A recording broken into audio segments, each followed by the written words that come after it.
राज्यातील महिला खासदारांनी घेतली राहुल गांधी आणि प्रियंका गांधी यांची भेट।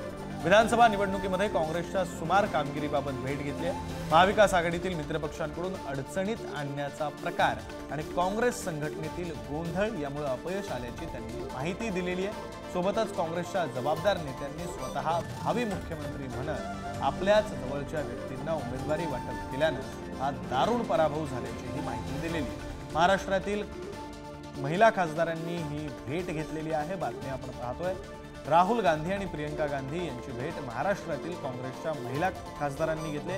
विधानसभा निवडणुकीतील पराभव किंवा सुमार कामगिरी या संदर्भात त्यांनी भेट घेतली। तर प्रियंका गांधी आणि राहुल गांधी यांच्यासमोर त्यांनी पराभवाची काही कारणं सुद्धा मांडलेली आहेत। महाराष्ट्रातील खासदार वर्षा गायकवाड, प्रणिती शिंदे, शोभा बच्चाव, प्रतिभा धानोरकर या महिला खासदार भेटीमध्ये उपस्थित होते। राहुल गांधी यांच्यासमोर काँग्रेसच्या महिला खासदारांनी महाराष्ट्रातील पराभवाबद्दल उघडपणे आपलं म्हणणं मांडलेलं आहे। उमेदवारी वाटप करताना पक्षाच्या नेत्यांनी स्थानिक खासदारांची मतं विचारात घेतली नाहीत।